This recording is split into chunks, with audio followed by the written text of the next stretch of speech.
नमस्कार, news point लेकर हाजिर हूं मैं राजीव। दोस्तों, इंडिया गठबंधन में सीटों के बंटवारे पर आपसी तालमेल के लिए चर्चा चल रही है। कहा जा रहा है कि बिहार का मामला सुलझा लिया गया है और आज आम आदमी पार्टी के साथ बैठक हो गई है। पश्चिम बंगाल में भी सीटों के बंटवारे के लिए कांग्रेस और ममता बनर्जी के बीच सहमति की बात सामने आ रही है और इन सब के बीच इंडिया गठबंधन का दायरा बढ़ने के संकेत भी मिल रहे हैं। इन सब पर बात करें, लेकिन उससे पहले आज उस बड़ी खबर की बात करना चाहता हूं जो अन्याय के खिलाफ जीत को दर्शाती है। इसी मसले पर आज राहुल गांधी ने एक ट्वीट किया है जिसमें न्याय शब्द पर राहुल गांधी का फोकस है और उस ट्वीट से संकेत मिल रहे हैं कि बीजेपी के खिलाफ न्याय का बिगुल फूंक दिया गया है और इस लड़ाई में जीत मिलने की शुरुआत भी हो गई है। अपनी बात आगे बढ़ाऊं उससे पहले जिस ट्वीट को अभी आप स्क्रीन पर देख रहे थे उस ट्वीट को दोबारा फुल स्क्रीन ले आइए। स्क्रीन पे तो आप देख ही रहे हैं और इस ट्वीट को जरा गौर फरमाइए, इस ट्वीट को पढ़िए तो चुनावी फायदे के लिए न्याय की हत्या, इन्वर्टेड कॉमा में, चुनावी फायदे के लिए न्याय की हत्या की प्रवृत्ति लोकतांत्रिक व्यवस्था के लिए खतरनाक है। आज सुप्रीम कोर्ट के फैसले ने एक बार फिर देश को बता दिया कि अपराधियों का संरक्षक कौन है। बिल्किस बानो का अथक संघर्ष अहंकारी बीजेपी सरकार के विरुद्ध न्याय की जीत का प्रतीक है। इस ट्वीट में राहुल गांधी ने बिल्किस बानो का जिक्र किया है जो आप जानते हैं कि किस तरह 2002 के गुजरात दंगे के दौरान हैवानियत का शिकार हुई थी। उनके 11 दोषियों को सजा तो मिली थी, लेकिन 2 साल पहले गुजरात सरकार ने माफी नीति के तहत बिल्किस के सभी 11 दोषियों को समय से पहले रिहा कर दिया था और जेल से बाहर आने पर उन दुष्कर्मियों का स्वागत भी हुआ था। ये देखिए, स्वागत माला पहने हुए हैं, इन लोगों के साथ फोटो खिंचाते हुए, मिठाई खिलाते हुए बहुत सारी तस्वीरें आई। इनके इंटरव्यूज कई अलग अलग चैनलों पे आए और ये वो वक्त था 2 साल पहले जब गुजरात में चुनाव होना था, विधानसभा का चुनाव। उससे पहले ये तमाम दुष्कर्मी बाहर आए थे और जेल से बाहर आने के बाद जिस तरह स्वागत हुआ वो आपने देखा ही। बिल्किस बानो ने इसके बाद फिर अदालत का दरवाजा खटखटाया था और आज सुप्रीम कोर्ट ने गुजरात सरकार के फैसले को गलत ठहराते हुए सभी दोषियों को 2 हफ्तों में सरेंडर करने को कहा है। राहुल गांधी ने इस फैसले को न्याय की जीत तो कहा ही है। इससे पहले उन्होंने जिस तरह इन्वर्टेड कॉमा में, एक बार फिर से उसको स्क्रीन पे ले आइए, राहुल गांधी के उस ट्वीट को, जिस तरह इन्होंने इन्वर्टेड कॉमा में न्याय की हत्या लिखा है, उससे जाहिर होता है कि न्याय यात्रा पर निकलने को राहुल गांधी तैयार हैं और अब किसी भी मुद्दे पर बीजेपी को आसानी से राहुल नहीं बख्शेंगे। साफ साफ यहां न्याय की हत्या को इन्होंने इन्वर्टेड कॉमा में लिखा है। खैर, सुप्रीम कोर्ट ने गुजरात की बीजेपी सरकार के लिए एक ऐसी टिप्पणी भी की है जिससे किसी को भी शर्मिंदगी महसूस हो सकती है। अदालत ने कहा है कि गुजरात सरकार ने जिस तरह रिहाई का आदेश दिया वो दूसरे के अधिकार को हड़पने का मामला है। यानी यहां साफ तौर पर बीजेपी की सरकार पर दूसरे के अधिकार हड़पने की बात कही गई है। दरअसल बीजेपी पर पहली बार ऐसे इल्जाम लगे हैं दोस्तों, और ऐसे इल्जाम पहली बार नहीं लगे हैं बल्कि कई बार लग चुके हैं। आप थोड़ा सा पीछे आपको लेके जाना चाहता हूं। जब विधायकों की खरीद फरोख्त कर बीजेपी सरकार बनाती है तब भी यही बात कही जाती है और अभी राम मंदिर के मामले में भी मोदी के लिए यही कहा जा रहा है कि केवल सियासी फायदे के लिए मोदी उन लोगों को किनारे कर रहे हैं जिन्होंने राम मंदिर के लिए संघर्ष किया, चाहे लाल कृष्ण आडवाणी हो या मुरली मनोहर जोशी हो या शंकराचार्य हो या कोई और साधु संत हो। बहुत से लोग इस वक्त इस बात से दुखी हैं कि राम मंदिर में प्राण प्रतिष्ठा की सारी लाइमलाइट मोदी अकेले लूटना चाहते हैं। मोदी के लिए भीतर ही भीतर बन रहे इस विरोध से बीजेपी को राम मंदिर का फायदा शायद उतना न मिल पाए जितना कि बीजेपी ने उम्मीद लगाई हुई है या बीजेपी उससे उम्मीद लगाकर बैठी हुई है। वैसे भी इस बार हिंदी पट्टी में बीजेपी के लिए मैदान खाली नहीं है क्योंकि इंडिया गठबंधन की तैयारियां इस पट्टी में जोर शोर से चल रही हैं। इसके अलावा देश के कई हिस्सों में बीजेपी को अब सीटें हासिल करने में खासी मुश्किलें आएंगी। दक्षिण का भाग तो आप जान ही रहे हैं, दक्षिण भारत में, क्योंकि इंडिया का दायरा अब और बढ़ सकता है। जैसे जैसे इंडिया का दायरा बढ़ेगा जो आपके सामने हम ये खबर रख रहे हैं, वैसे वैसे बीजेपी की मुश्किलें, नरेंद्र मोदी की मुश्किलें बढ़ेंगी। और इस बीच ऐसे संकेत भी मिल रहे हैं कि लोकसभा चुनावों की घोषणा से पहले कुछ और दल इंडिया में शामिल हो सकते हैं। अगर ऐसा हुआ तो फिर बीजेपी के लिए मुकाबला ज्यादा चुनौती वाला हो जाएगा। दरअसल पिछले दिनों मायावती लगातार सुर्खियों में है दोस्तों। मायावती ने कल एक के बाद एक 2 ट्वीट कल किए थे, तो आज पूरे 5 ट्वीट करके मायावती ने अपनी मंशा जाहिर करने में कोई कसर नहीं छोड़ी है। हालांकि मायावती समाजवादी पार्टी पर हमला बोल रही हैं, लेकिन वो कांग्रेस पर खामोश हैं। जो मायावती पिछले दिनों लगातार कांग्रेस और बीजेपी को घेर रही थी, अब वो लगातार समाजवादी पार्टी को ही घेर रही हैं और कांग्रेस पर कुछ नहीं कह रही हैं। यानी मायावती ने अपने रुख में बदलाव दिखाना शुरू कर दिया है। आइए जरा मायावती के कुछ ट्वीट्स को आपके सामने रखते हैं। पहले कल के ट्वीट्स को, कल 2 ट्वीट उन्होंने किए थे, कल के ट्वीट को आपके सामने लाना चाहता हूं। उसके बाद फिर देखिए, कल मायावती लिख रही हैं कि अपनी सरकार की खासकर दलित विरोधी रही आदतों, नीतियों एवं कार्यशैली आदि से मजबूर समाजवादी पार्टी प्रमुख, कौन है आज की तारीख में समाजवादी पार्टी प्रमुख, यानी अखिलेश यादव, बीएसपी यानी बहुजन समाज पार्टी पर अनलगर तंज कसने से पहले उन्हें अपने गिरेबान में भी झांक कर जरूर देख लेना चाहिए कि उनका दामन भाजपा को बढ़ाने व उनसे मेलजोल के मामले में कितना दागदार है। दूसरा ट्वीट इनका जरा सामने लाइए। देखिए, दूसरे ट्वीट में लिखती हैं, साथ है, साइमल्टेनियसली लिख रही हैं, साथ ही तत्कालीन सपा प्रमुख द्वारा भाजपा को संसदीय चुनाव जीतने से पहले व उपरांत आशीर्वाद दिए जाने को कौन भुला सकता है। भाजपा को संसदीय चुनाव जीतने से पहले व उपरांत आशीर्वाद दिए जाने को कौन भुला सकता है। कौन है? सपा प्रमुख की बात कर रही है मायावती। और फिर भाजपा सरकार बनने पर उनके नेतृत्व से सपा नेतृत्व का मिलना जुलना जनता कैसे भुला सकती है। ऐसे में समाजवादी पार्टी सांप्रदायिक ताकतों से लड़े तो ये उचित होगा। साफ साफ यहां समझाइश है मायावती की तरफ से समाजवादी पार्टी के मुखिया यानी अखिलेश यादव को कि आप सांप्रदायिक ताकतों से लड़िए तो यह ज्यादा उचित होगा। इसके क्या मायने हैं, इस पर चर्चा करेंगे, लेकिन ये जो आखिरी लाइन है यह बहुत महत्वपूर्ण है कि ऐसे में समाजवादी पार्टी सांप्रदायिक ताकतों से लड़े तो यह उचित होगा। चलिए इसको अंडरलाइन कर लीजिए, अपने साथ रखिए, थोड़ी देर बाद इस लाइन पे जरूर चर्चा करेंगे। लेकिन अब आइए, अब आते हैं मायावती जी के आज के 5 ट्वीट पे, जरा उसको भी सुन लेते हैं, पढ़ लेते हैं। लिख रही हैं, आज भी फिर समाजवादी पार्टी, कल सोने गई तो समाजवादी पार्टी, आज जगी तो समाजवादी पार्टी। मायावती क्या लिख रही हैं? समाजवादी पार्टी अति पिछड़ों के साथ साथ जबरदस्त दलित विरोधी पार्टी भी है। हालांकि बीएसपी ने पिछले लोकसभा आम चुनाव में समाजवादी पार्टी से गठबंधन करके इनके दलित विरोधी चाल चरित्र व चेहरे को थोड़ा बदलने का प्रयास किया, लेकिन चुनाव खत्म होने के बाद ही सपा पुनः अपने दलित विरोधी जातिवादी एजेंडे पर आ गई। इसके बाद नंबर 2, दूसरे नंबर ट्वीट में मायावती क्या कुछ लिख रही हैं, जरा जल्दी से स्क्रीन पर ले आइए।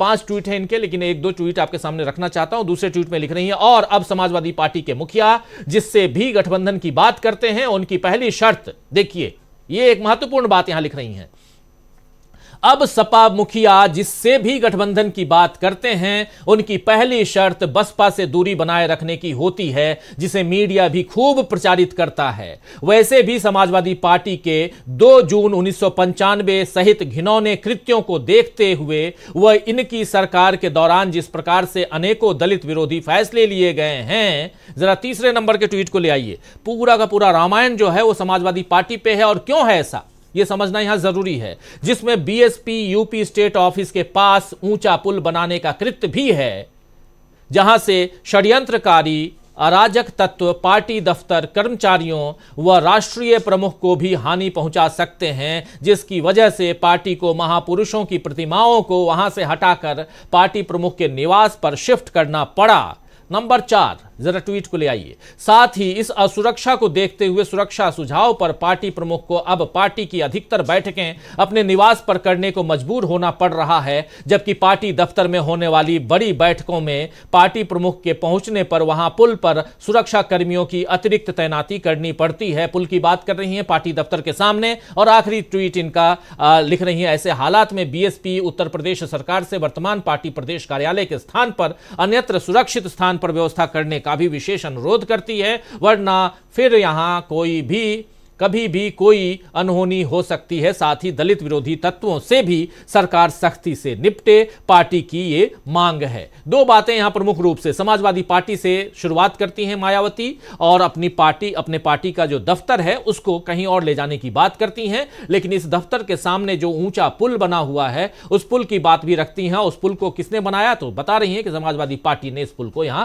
बनाया। यह बहुत ही इंपॉर्टेंट बात यहां रख रही है मायावती। लेकिन इन बातों में सबसे बड़ी बात कि अगर आप समाजवादी पार्टी के साथ समझौता करते हैं या गठबंधन में वो जाती है ये पार्टी, समाजवादी पार्टी, तो क्या कुछ करेगी, क्या गुल खिलाएगी, ये तमाम बातें यहां कल से लेकर आज तक, यानी सीधा हमला समाजवादी पार्टी के मुखिया अखिलेश यादव पर।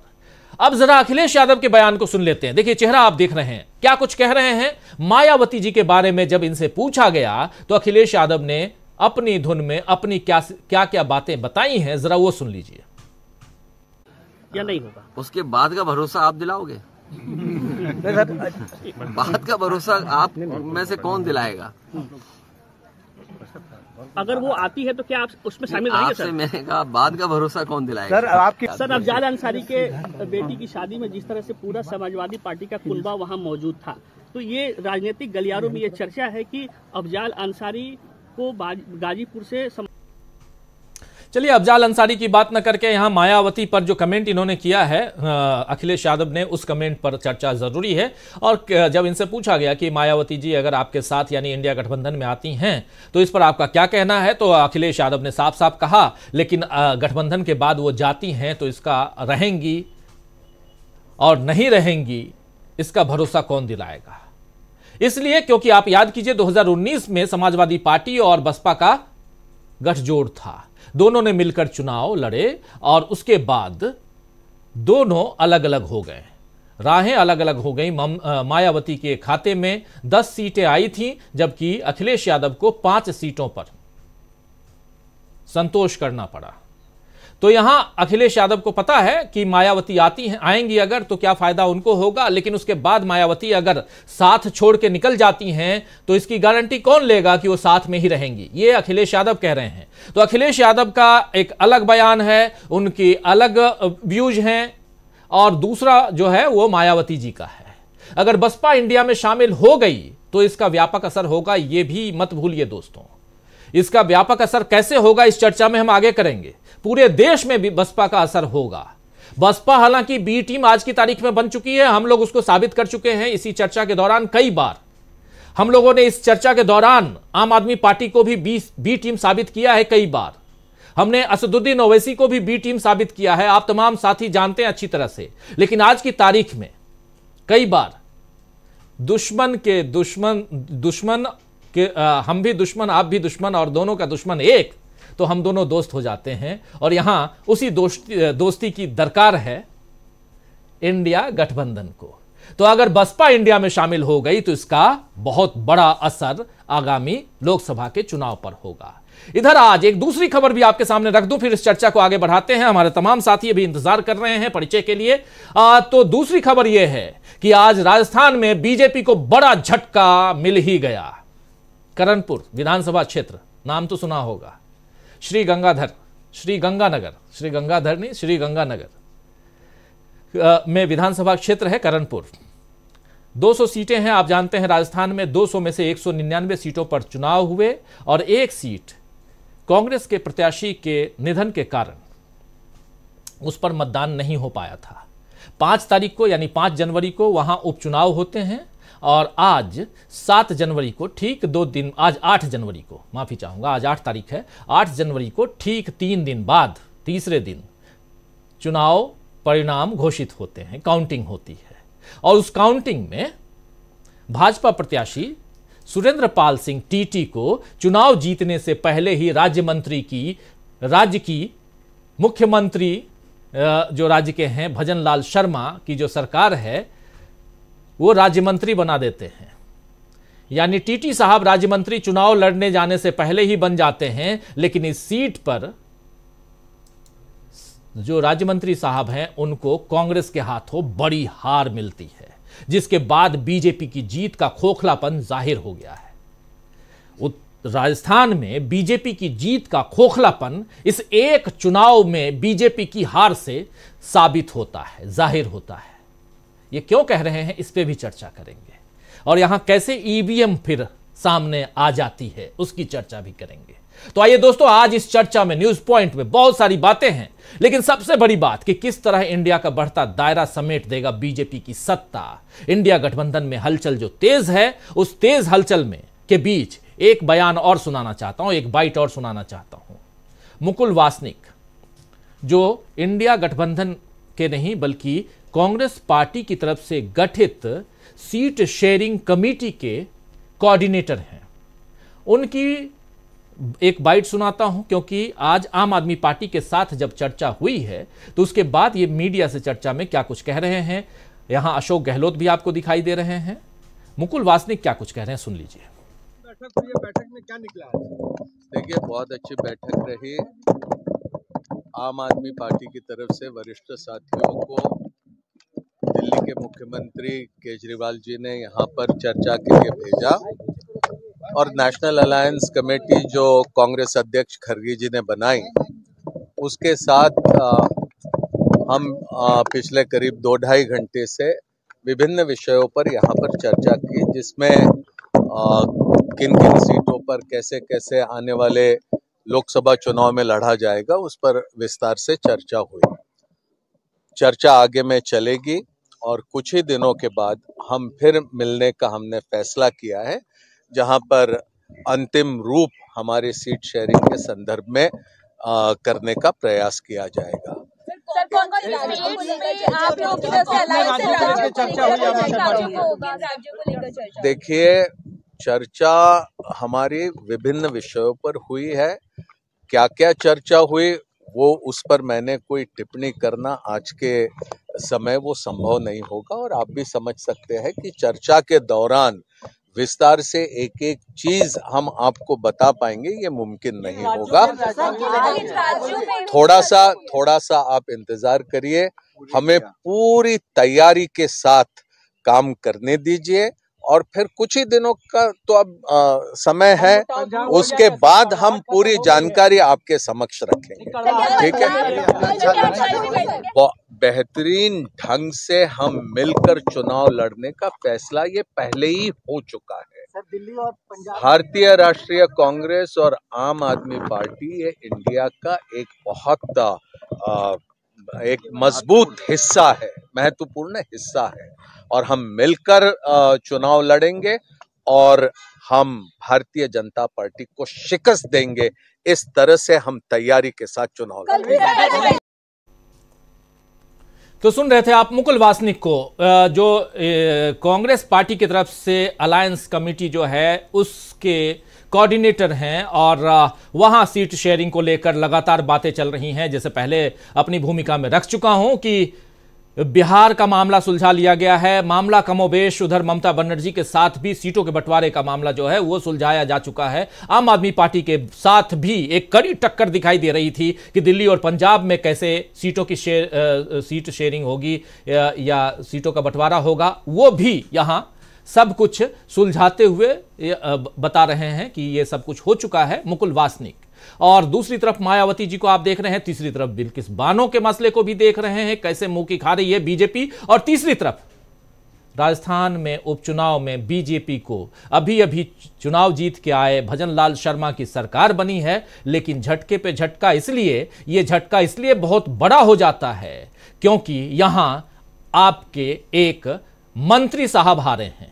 यह सबसे बड़ी बात होती है। चलिए चर्चा की शुरुआत करते हैं। हमारे साथ कुछ वरिष्ठ साथी जुड़े हुए हैं, उन सबसे आपका परिचय करवाऊं पहले और फिर आगे बढ़ते हैं। देखिए, हमारे साथ 5 वरिष्ठ साथी जुड़ चुके हैं। हमारे साथ जुड़े हुए हैं सुनील शुक्ला जी, हमारे साथ जुड़े हुए हैं प्रशांत टंडन जी, प्रेम कुमार जी, अमलेंदु उपाध्याय जी और डॉक्टर दीपक पाचपोर जी। आप पांचों का स्वागत है। स्वागत इस्तकबाल आप तमाम दोस्त साथी शुभचिंतक आप सबका भी जो अब तक जुड़ चुके हैं, जो जुड़ने वाले हैं, आप सबका भी। सीधे प्रेम कुमार जी आपके पास आना चाहता हूं। कैसे देखा जाए, बहुत सारी बातें, लेकिन उसमें प्रमुख बात, चलिए शुरुआत करते हैं। कहां से किया जाए? सब्जेक्ट तो इतने सारे रख चुका हूं आपके सामने। चलिए, इंडिया गठबंधन, उसमें भी सीटों के बंटवारे और उसमें मायावती जी की जो बात, जो एक नहीं बल्कि 7 ट्वीट आप सबके सामने रखा, 2 कल का और 5 आज के ट्वीट। यहीं से शुरुआत करते हैं। समाजवादी पार्टी पर से सीधा हमला, जो मायावती जी आज तक अभी तक बीजेपी और कांग्रेस पर हमलावर रहती थी, कांग्रेस पर ज्यादा, बीजेपी पर थोड़ा सॉफ्टन, और लेकिन अब सीधा का सीधा समाजवादी पार्टी। क्या कारण हो सकता है? जी जी, शुक्रिया राजीव जी। उत्तर प्रदेश बहुत महत्वपूर्ण है इस 2024 के आम चुनाव को ध्यान में रखकर, और उसमें महत्वपूर्ण ये है कि इंडिया गठबंधन में कौन कौन से संगठन आते हैं।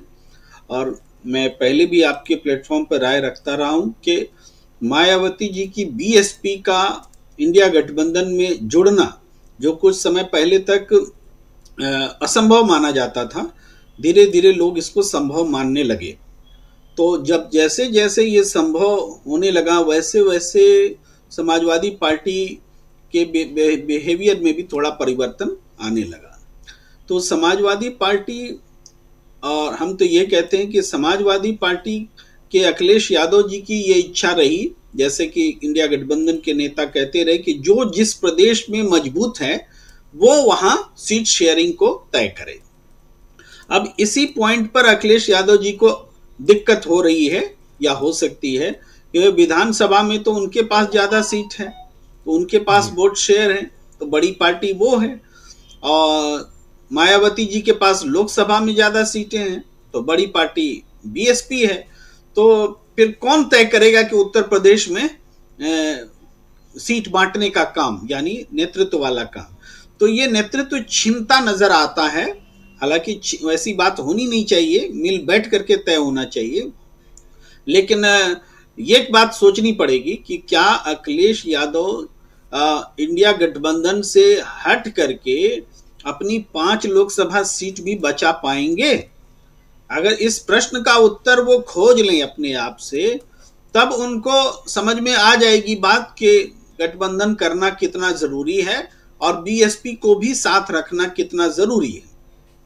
बीएसपी भी अपनी 10 सीटें इंडिया गठबंधन से अलग हटके अकेले लड़के नहीं ला सकती, ये भी तय बात है, और समाजवादी पार्टी भी नहीं ला सकती, ये भी तय है। यानी दोनों को चाहिए कांग्रेस, वो कांग्रेस जो अब तक जिनको दरकिनार करके राजनीति ये करते रहे। और ये क्यों चाहिए? क्योंकि कर्नाटक की राजनीति ने, कर्नाटक के चुनाव परिणाम ने, तेलंगाना के चुनाव परिणाम ने, इन दोनों प्रदेशों ने ये समझा दिया है कि बीजेपी विरोध की जो सियासत है, उसकी धुरी, सेकुलर फोर्सेस की जो सियासत है, उसकी धुरी कांग्रेस ही रहने वाली है। कम से कम राष्ट्रीय स्तर पर तो जरूर, क्षेत्रीय स्तर पर भी ऐसा संकेत मिला, तो राष्ट्रीय स्तर पर भी ऐसा ही होगा। तो ये जो इंपॉर्टेंस बना, इसमें दोनों ही दलों की कांग्रेस के साथ जुड़ने और जुड़कर लड़ने की इच्छा बलवती है, लेकिन आपस में दोनों के संबंध, एसपी और बीएसपी के, उत्तर प्रदेश की विधानसभा चुनाव, क्षमा कीजिए, पिछले लोकसभा चुनाव के बाद जो बिगड़ा, और उसके बाद जो विधानसभा चुनाव हुए, उसमें मायावती जी सिमट गई, उनके पास विधानसभा में शून्य के स्तर पर पहुंच गई, वोट बैंक गिर गया, और यहां तक कि मायावती जी ने पहले कहा भी कि एसपी समाजवादी पार्टी उनकी पहली राजनीतिक प्रतिद्वंदी है।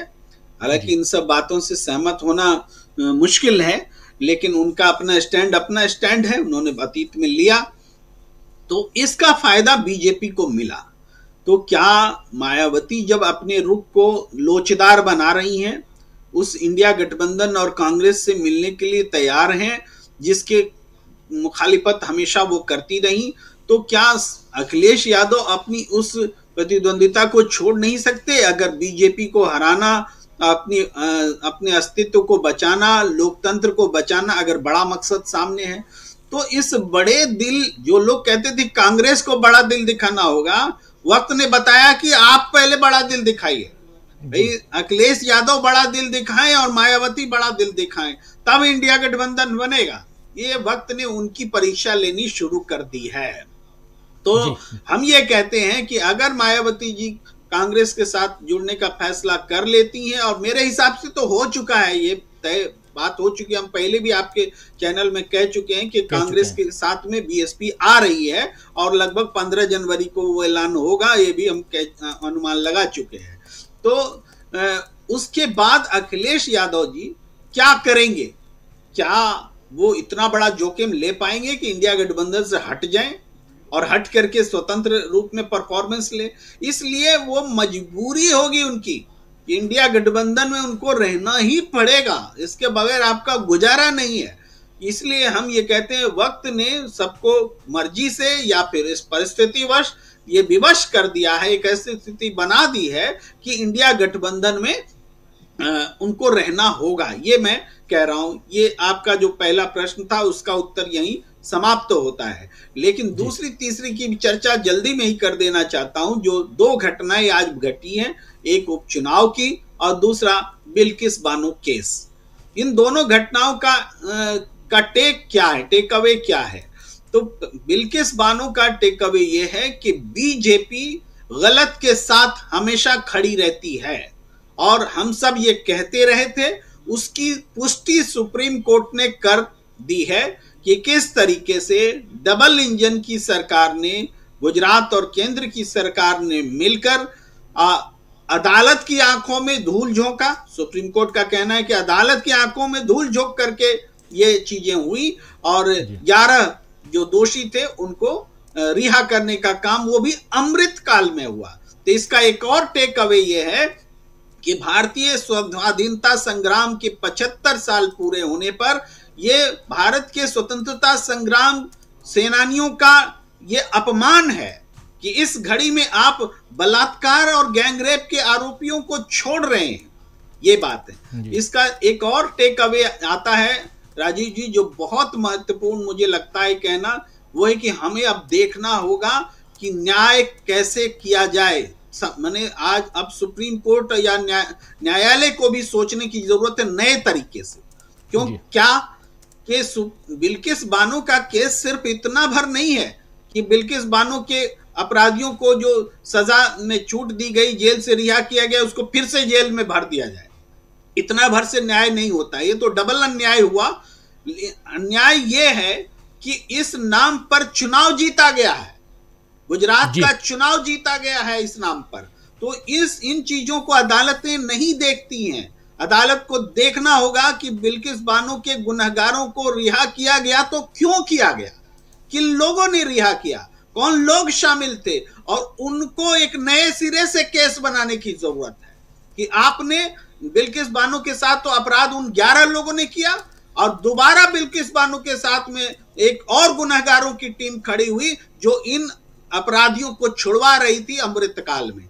तो न्यायालय को अपना डायमेंशन जो है अब बढ़ाने की आवश्यकता है कि ये रिहाई हुई तो क्यों हुई, वहां पर सोचे। आमतौर पर अदालत ऐसा नहीं सोचती है, परंपरा नहीं रही है। सबूत देखिए और फैसला कीजिए, लेकिन अब इन चीजों को भी देखने की आवश्यकता है, तभी न्याय होगा। वरना चुनाव जीत करके फिर वो 11 लोग दोषी थे, जेल में फिर से बंद हो जाएंगे, बात खत्म हो जाएगी। ये इंपॉर्टेंट टेक अवे है। इसके अलावा जी प्लीज, इसके अलावा जो बाई इलेक्शन का टेक अवे है वो ये है, मैं तो ये कहूंगा कि जिस तरीके से अशोक गहलोत जी ने अहंकार दिखलाया था कि कुर्सी हमको छोड़ती नहीं है और कुर्सी से हम चिपके रहना नहीं चाहते, लेकिन कुर्सी ही नहीं छोड़ती है, तो जनता ने उनको बता दिया कि कुर्सी कैसे छोड़ी जाती है। वैसे ही जो अभी सरकार बनी है, इन्होंने ये बताया कि हम हैं जो किसी को मंत्री बना सकते हैं। जनता ने बताया कि मंत्री तो आप जरूर बना देंगे, लेकिन जनप्रतिनिधि हम बनाएंगे, आप रिवर्स गियर में नहीं चलाएंगे। जनप्रतिनिधि हम जिसको बनाए उसी को आप मंत्री बनाएं, यह सीधा संदेश दिया गया है। बिल्कुल, जनप्रतिनिधि बने नहीं, लेकिन मंत्रिमंडल में आप उनको ले आए और मंत्री बना दिए, राज्य मंत्री बना दिए। और हमारे एक साथी लिख रहे हैं, प्रीतम दुग्गल साहब लिख रहे हैं, टीटी की सीटी बच गई राजस्थान में। तो ये ऐसी बातें तो अब सुननी ही पड़ेगी, क्योंकि सीटी तो बच ही गई है। आप हार गए, बुरी तरह हार गए, और इसलिए अगर लिखा जा रहा है तो अब गलत नहीं है, क्योंकि आप जनप्रतिनिधि हैं और आपके बारे में ऐसी बातें कही जाएंगी और आप सुनने के लिए तैयार भी रहिए। दोस्तों, चर्चा हम कई 3 अलग अलग आयाम, 3 अलग अलग मुद्दों की कर रहे हैं, लेकिन उसमें सबसे बड़ी बात कि इंडिया गठबंधन में जो हलचल है वो कैसे तेज है और कई दल अब साथ आने के लिए कैसे तैयार हो रहे हैं। आखिर क्या कारण है? उत्तर प्रदेश में एक हमारे साथी हैं संजय के, लिख रहे हैं कि उत्तर प्रदेश में कांग्रेस सबसे कमजोर पार्टी है, लेकिन उसके बाद भी समाजवादी पार्टी भी कांग्रेस के साथ आना चाहती है, यानी गठबंधन में आना चाहती है, और बसपा भी कांग्रेस के साथ आना चाहती है। सवाल तो बहुत इंपॉर्टेंट है। सुनील शुक्ला जी उत्तर प्रदेश से हैं, बहुत नजदीक से देख रहे हैं पूरी गतिविधियों को। क्या कारण हो सकता है सुनील शुक्ला जी? इसी सवाल पे फोकस करते हैं पहले आपके साथ कि आखिर क्या कारण है कि उत्तर प्रदेश में कांग्रेस के साथ बसपा भी आना चाहती है, और समाजवादी पार्टी तो अभी 3 नहीं बल्कि 4 मीटिंग्स अटेंड कर ही चुकी है। घोषित तौर पर समाजवादी पार्टी इंडिया गठबंधन का हिस्सा है, लेकिन मायावती जी को समाजवादी पार्टी पसंद नहीं और समाजवादी पार्टी को बसपा पसंद नहीं। तो फिर कैसे होगा इस गठबंधन में? जो नजदीकियां कैसे बढ़ेंगी, जो दूरियां हैं? और यहां सबसे बड़ा सवाल कि अगर मायावती जी आती हैं तो फिर कितना मजबूत इंडिया गठबंधन को आप देखते हैं पैन इंडिया में? धन्यवाद राजीव जी। अगर बहुजन समाज पार्टी इंडिया दल समूह में शामिल होती है, जिसकी बहुत संभावना लग रही है, तो यह इंडिया दल समूह की एक बड़ी राजनीतिक ताकत होगी, न केवल उत्तर प्रदेश में बल्कि मध्य प्रदेश, छत्तीसगढ़, राजस्थान, यहां तक कि गुजरात में भी इस इंडिया दल समूह को बड़ी ताकत मिलेगी। मायावती जी का व्यापक समर्थन है, और अभी भी मेरा मानना यह है कि कोर वोट उत्तर प्रदेश में कम से कम 10 से 15% का कोर वोटर जो है वो बीएसपी के साथ है, और विभिन्न राज्यों में भी 3-4%, 3% कुछ हर जगह है। ये इससे कोई इनकार नहीं। मैंने जरा उन राज्यों का नाम भी गिना दीजिए सुनील जी। बहुत इंपॉर्टेंट है कि मायावती जी का इंडिया गठबंधन में आने के बाद कितनी संजीवनी इंडिया गठबंधन को मिल सकता है, जिसमें पंजाब से लेकर अलग अलग राज्य हैं। जरा उसका जिक्र भी कर दीजिए। राजीव जी, मैंने मायावती जी की सभाएं देखी हैं मध्य प्रदेश में, छत्तीसगढ़ में, राजस्थान में, गुजरात में, तमिलनाडु में और कर्नाटक में। ये तो मैंने अपनी आंख से देखी। बिहार में मैंने उनकी सभाएं देखी हैं, और जिसमें बड़ी संख्या में लोगों की भागीदारी देखी है। इसलिए मैं ये कह सकता हूं कि ये कई राज्यों में इसका असर होगा। निश्चित रूप से दलितों के बीच में आज भी मेरी अपनी व्यक्तिगत मान्यता यह है कि सर्वाधिक सम्मानित नेता मायावती जी हैं। अगर वो मैदान में रहती हैं तो उनको छोड़ करके दलित मतदाता कहीं जाने के लिए तैयार नहीं है। उनके गैर मौजूदगी में वह कहीं जा सकता है, लेकिन अब जो उत्तर प्रदेश में राजनीतिक गतिविधियां दिखाई पड़ी, वह भारतीय जनता पार्टी की ओर जाता हुआ नहीं दिखाई पड़ता। इसकी वजह यह है कि भारतीय जनता पार्टी जो हिंदुत्व की राजनीति कर रही है, उस हिंदुत्व की राजनीति से यह दलित समुदाय के लोग, जिस समुदाय के बहुसंख्यक समुदाय मायावती जी के साथ है, वो उससे सहमत नहीं है। और बहुत सारे ऐसे लोग हैं जो बौद्ध धर्म के अनुयायी हो गए हैं, या इसकी चर्चा नहीं होती है, बहुत विचारणीय विषय है। ये बड़ी संख्या में लोग बौद्ध धर्म को अपना चुके हैं, और उसी में उनकी आस्था बढ़ी है। और जिस ये बाकायदे भारतीय जनता पार्टी पर या राष्ट्रीय स्वयंसेवक संघ पर वो ब्राह्मणवाद की राजनीति करने का आरोप लगाते हैं। ये सिविल सोसाइटी बड़ी व्यापक तरीके से चर्चा करती है। तो मेरा मानना यह है कि मायावती जी के आने से इंडिया दल समूह को बहुत ही लाभ होगा। जो अखिलेश यादव जी बात कर रहे हैं कि चुनाव के बाद क्या होगा, तो चुनाव के बाद किसी के बारे में क्या होगा? अखिलेश जी के एकमात्र विधायक थे मध्य प्रदेश में पिछली सरकार में, वो भारतीय जनता पार्टी में शामिल हो गए थे। अखिलेश जी तो नहीं रोक पाए उनको। उत्तर प्रदेश में कई इनके नेता भारतीय जनता पार्टी में शामिल हो गए, अखिलेश जी तो नहीं रोक पाए।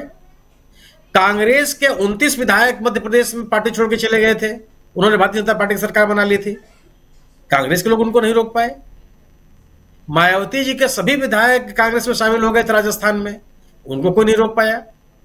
कोई किसी के बारे में नहीं कह सकता कि क्या होगा और क्या नहीं होगा, लेकिन इसमें कोई दो राय नहीं है कि कांग्रेस कम से कम भारतीय जनता पार्टी के खिलाफ लड़ती हुई दिखती है। और यही वजह है कि गैर भाजपा राजनीति के केंद्र में कांग्रेस है। आज जो भी भारतीय जनता पार्टी के खिलाफ राजनीति करने की बात कर रहा है कोई भी राजनीतिक दल, वह उसको कांग्रेस के साथ गठबंधन करना ही होगा। अगर वह कांग्रेस से अलग होकर के कोई राजनीति करने का प्रयास करता है तो जो कर्नाटक में जनता दल एस के साथ हुआ और जो बीआरएस के साथ तेलंगाना में हुआ, वही स्थिति होगी। बीआरएस का विकल्प लोग कांग्रेस बीजेपी को नहीं माने, क्योंकि लोगों ने माना कि बीआरएस और बीजेपी एक साथ है। अगर वो बीआरएस से संतुष्ट हैं तो बीजेपी के साथ नहीं गए, बीजेपी से संतुष्ट है तो बीआरएस के साथ नहीं गए। दोनों लोगों ने कांग्रेस को दिया और कांग्रेस ने एक ऐतिहासिक जीत दर्ज की तेलंगाना में। इसलिए ऐतिहासिक दर्ज की ये जीत मैं मानता हूं क्योंकि जब अविभाज्य आंध्र प्रदेश का हिस्सा हुआ करता था तेलंगाना, तब भी कांग्रेस को इस तरह का समर्थन नहीं मिला वहां, जो इस चुनाव में दिखाई पड़ा। और जिस राजनीतिक दल को तेलंगाना बनाने का श्रेय जाता, मैं व्यक्तिगत रूप से भी समर्थक रहा हूं केसीआर साहब का, और 2009 का उनका जो आमरण था बहुत ही उल्लेखनीय था। ये बड़ा राजनीतिक पहल थी उनकी, लेकिन 2 चुनाव आते आते लोगों ने उनको खारिज कर दिया और ये कांग्रेस के प्रति लोगों का जन समर्थन गया। स्थिति यह है कि अगर भारतीय जनता पार्टी के खिलाफ समाजवादी पार्टी और बहुजन समाज पार्टी चुनाव लड़ना चाहती है तो गैर भाजपा मतदाताओं को अपने साथ रोके रखने के लिए उसके लिए आवश्यक है कि कांग्रेस के साथ जाए, क्योंकि गैर भाजपा मतदाता कांग्रेस को अपना चुनता चला जा रहा है। और यह बात अब कोई इसके लिए कोई शोध की आवश्यकता नहीं है, राजनीतिक फैसले, जनता के राजनीतिक फैसले इसके प्रमाण है जी। आप पिछले दिनों 6 राज्यों के जो उपचुनाव हुए, आप उसमें परिणाम देख लीजिए। पश्चिम बंगाल का जो उपचुनाव हुआ मुर्शिदाबाद का, आप उसको देख लीजिए। महाराष्ट्र में जो कस्बा का उपचुनाव हुआ उसको आप देख लीजिए। लोगों ने भारतीय जनता पार्टी के खिलाफ कांग्रेस को चुनना स्वीकार कर लिया अन्य दलों की तुलना में। यही नहीं, जहां पे कांग्रेस ने समर्थन दिया, जैसे कि आप उत्तर प्रदेश में सबसे पहला उपचुनाव हुआ 2022 के विधानसभा चुनाव के बाद, वो था खतौली का उपचुनाव। खतौली का उपचुनाव लगातार 2 बार 2017, 2022 में भारतीय जनता पार्टी ने उसको जीता, लेकिन 2022 के उपचुनाव में भारतीय जनता पार्टी हार गई और कांग्रेस सहित सभी दलों ने आरजेडी के उम्मीदवार को समर्थन दिया। आप घोसी का उपचुनाव देख लीजिए जो 2022 के विधानसभा चुनाव के बाद हुआ, यह अभी हाल का अंतिम उपचुनाव है उत्तर प्रदेश में। आप कह सकते हैं कि घोसी परंपरागत रूप से विपक्षी सीट रही है, लेकिन इतने जल्दी हुए उपचुनाव में 20% मतदान बढ़ गया समाजवादी पार्टी के पक्ष में। ये कौन से लोग हैं जो समाजवादी पार्टी को देने चले आए? ऐसा तो नहीं था कि भारतीय जनता पार्टी का प्रचार नहीं कर रही थी, लेकिन संयुक्त विपक्ष भारतीय जनता पार्टी के सामने खड़ा हुआ तो लोगों ने टूट के उठ दिया और उसी उम्मीदवार को हरा दिया जिस उम्मीदवार को 2022 के विधानसभा के चुनाव में लोगों ने जिताया था समाजवादी पार्टी के टिकट पर।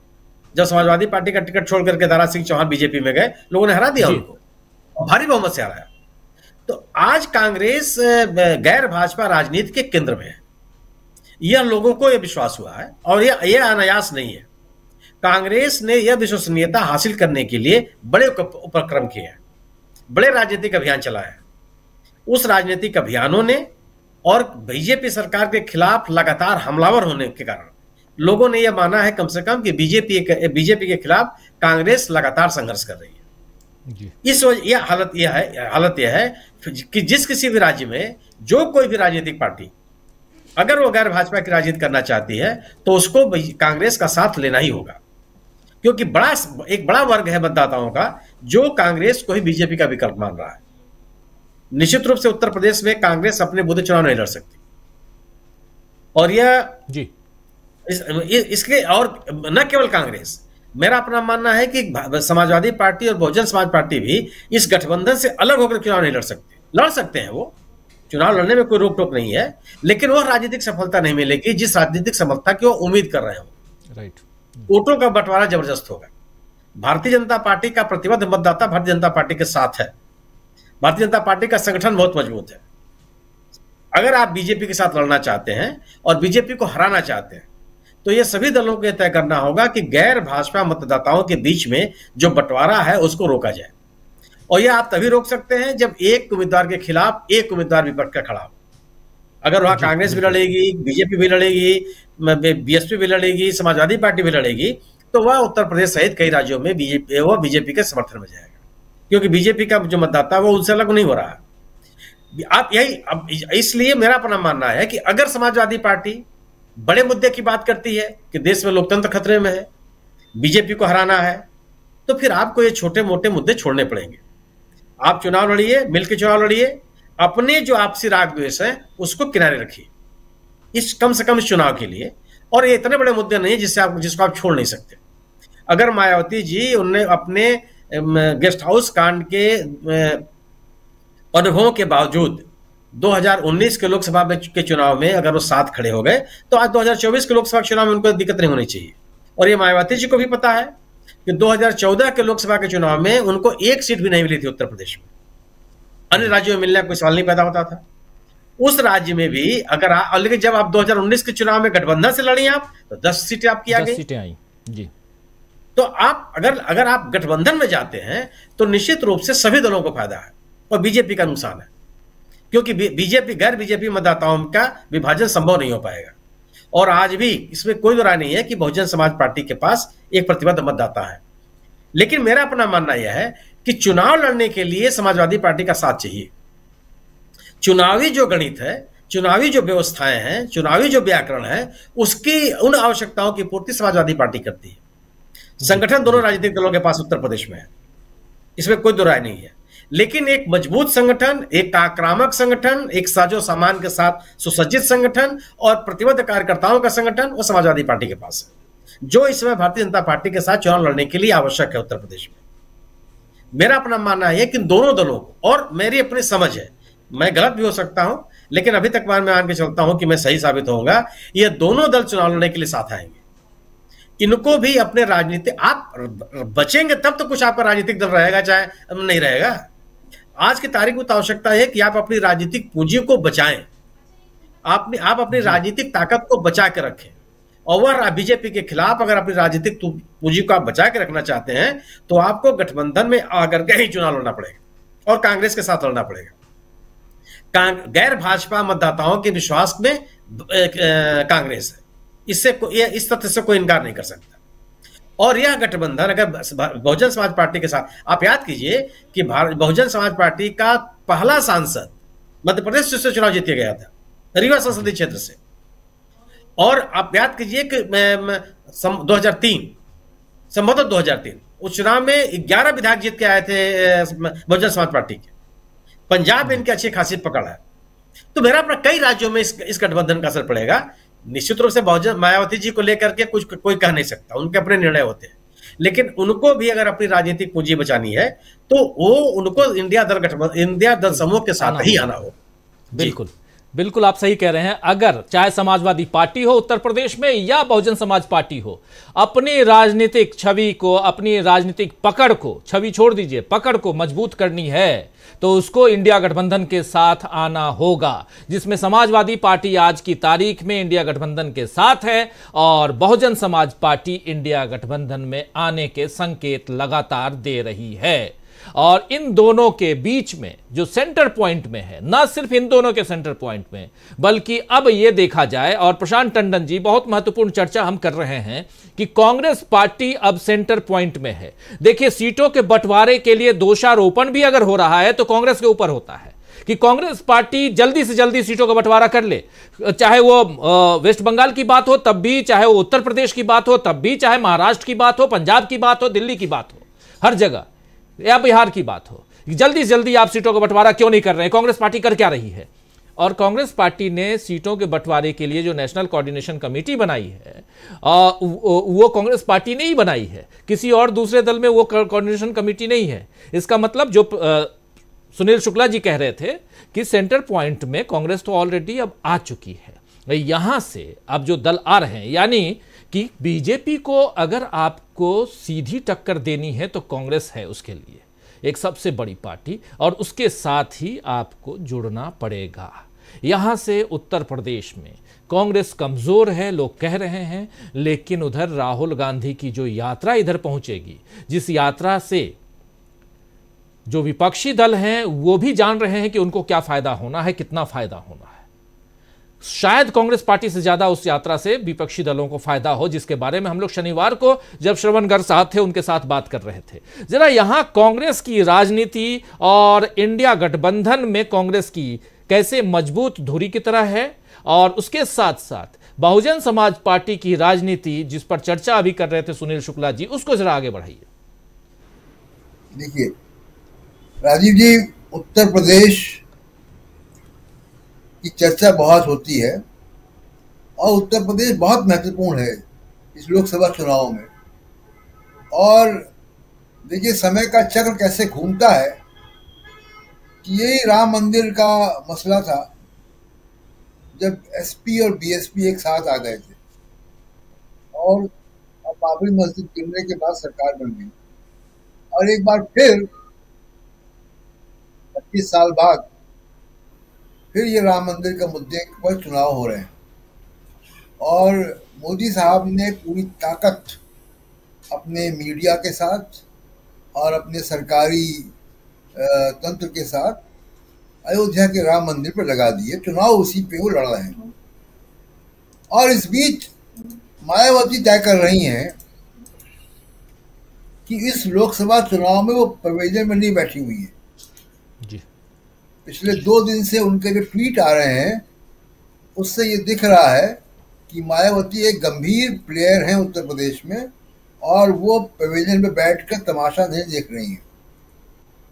और जैसा सुनील जी कह रहे थे और हम लोगों ने दिन में भी चर्चा की थी इस बारे में कि मायावती या बहुजन समाज पार्टी का उत्तर प्रदेश और उत्तर प्रदेश की बाहर व्यापक जनाधार है। तो दोनों पार्टियों को, बहुजन समाज पार्टी को भी और कांग्रेस और इंडिया गठबंधन के दूसरे दलों को भी फायदा होगा अगर मायावती भी साथ में आती हैं। पंजाब में, हरियाणा में, राजस्थान में, मध्य प्रदेश में कई जगह पे फायदा होगा। दूसरा एक चीज है कि देखिए उत्तर प्रदेश की जो बात हो रही है और प्रधानमंत्री की कंस्टिट्यूंसी भी है उत्तर प्रदेश में ही, उत्तर प्रदेश में मायावती के आने का क्या क्या इम्पैक्ट होगा। पहली बात तो देखिए कि 2019 के चुनाव में अखिलेश यादव यानी समाजवादी पार्टी और बीएसपी और आरएलडी ने मिलकर चुनाव लड़ा था। समाजवादी पार्टी को 5 सीटें आई, बीएसपी को 10 सीटें आई।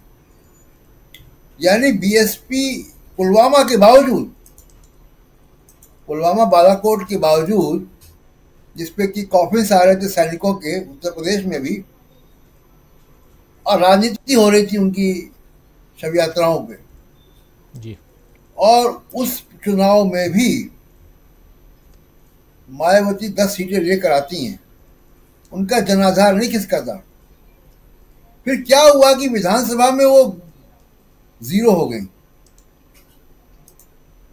ये कौन सा वोट था जो चला गया और वो 0 हो गई, और वो कौन सा वोट था जो साथ में था और वो 10 सीटें लेकर आई थी, ये मायावती जी को मालूम है। मायावती जी बहुत अच्छी सेफोलॉजिस्ट भी हैं। उनको जाति के आंकड़े और सीटों में कौन कितने नंबर पे रहा वो बिल्कुल वो टिप्स में होता है। वो उनका दिमाग एक्सेल सीट है वो, ये तो मैं देख चुका हूं।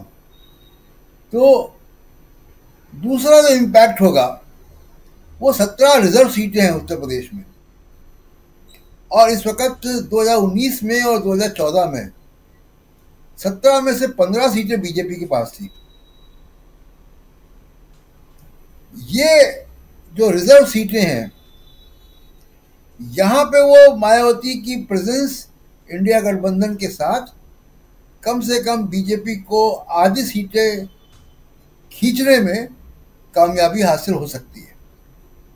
और तीसरी महत्वपूर्ण बात यह है राजीव जी कि भारत जोड़ो यात्रा पार्ट 2 चल रही है जी। उत्तर प्रदेश आने वाली है, और उत्तर प्रदेश में वो बहुत बनारस से एंट्री करेगी, उसके बाद अमेठी, रायबरेली, लखनऊ, बरेली होते हुए यूपी के बाकी हिस्से को कवर करेगी।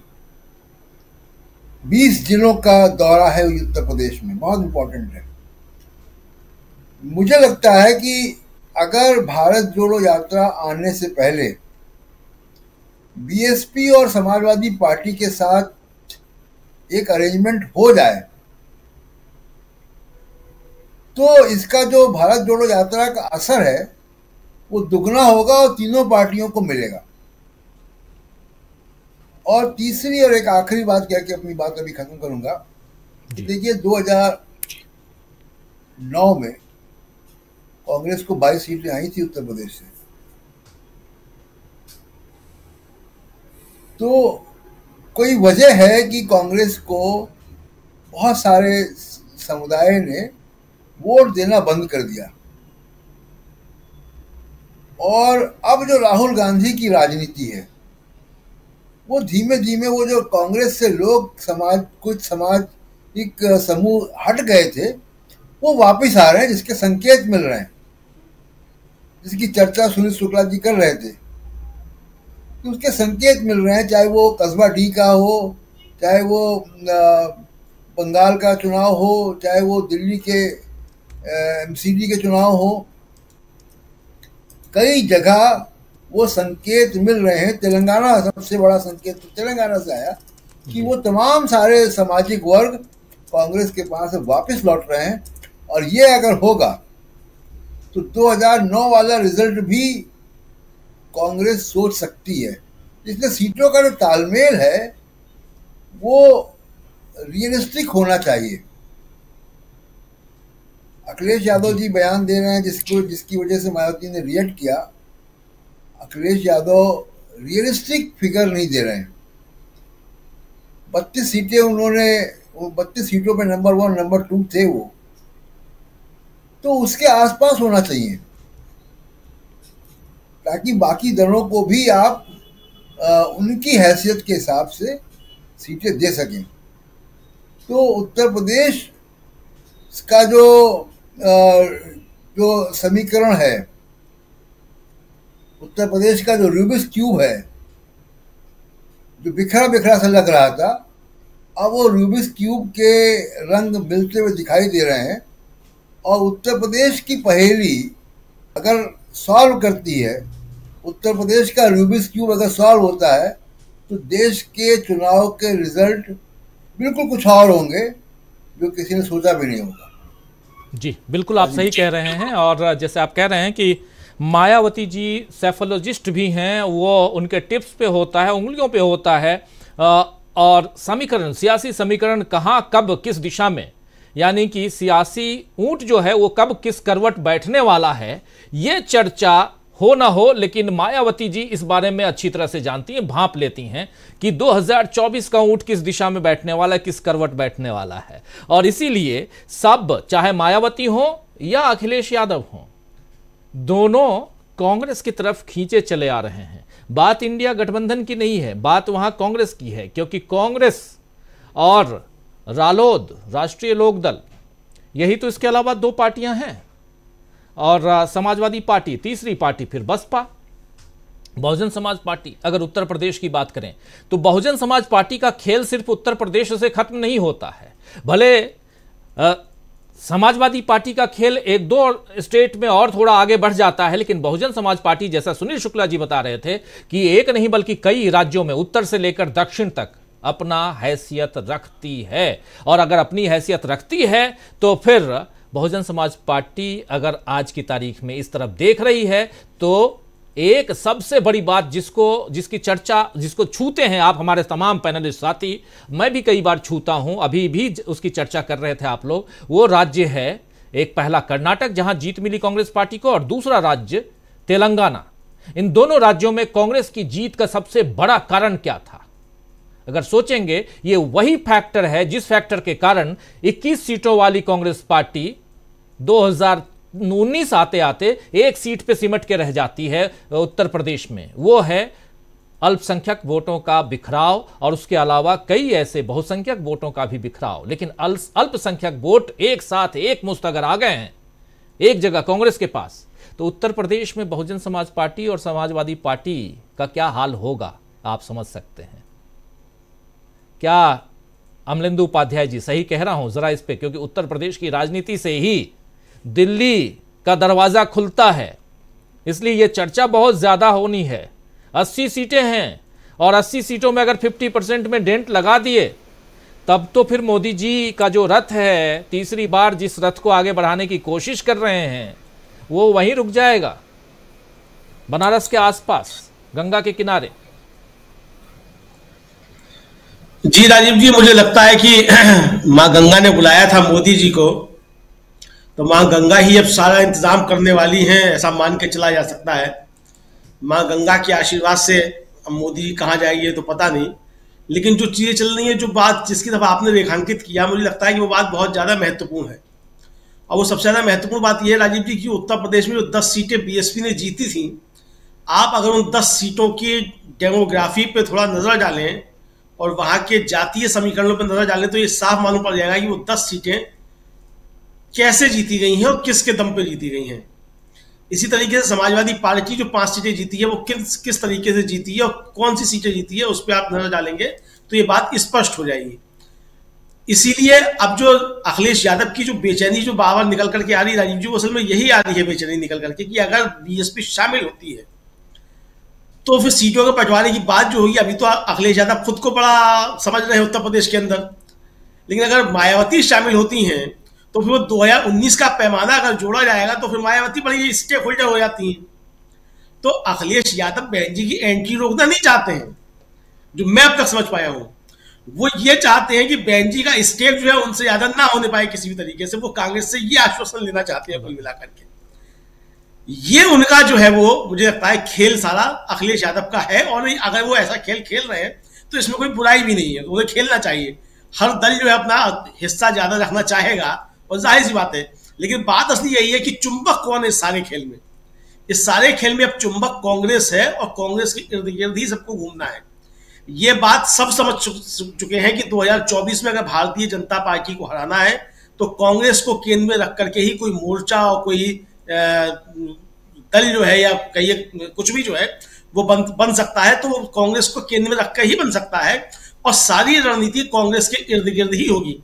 आप देखिए किस तरीके से जो अरविंद केजरीवाल अभी तो कुछ दिन पहले तक कह रहे थे कि हम पंजाब में सारी सीटें हम जीत रहे हैं, आज वो किस तरीके से उनको लोग जा रहे हैं बात करने के लिए।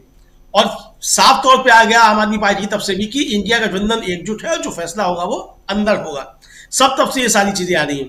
केवल अखिलेश यादव के ही सुर जो है वो 2-1 दिन में इधर आकर के बाहर आकर के सुने हैं जिस तरीके से सुनने को मिले, तो वो भी मुझे लगता है कि वो यही एक तरीके से प्रेशर पॉलिटिक्स है कि हमारा हिस्सा जो है वो गठबंधन में कम ना होने पाए।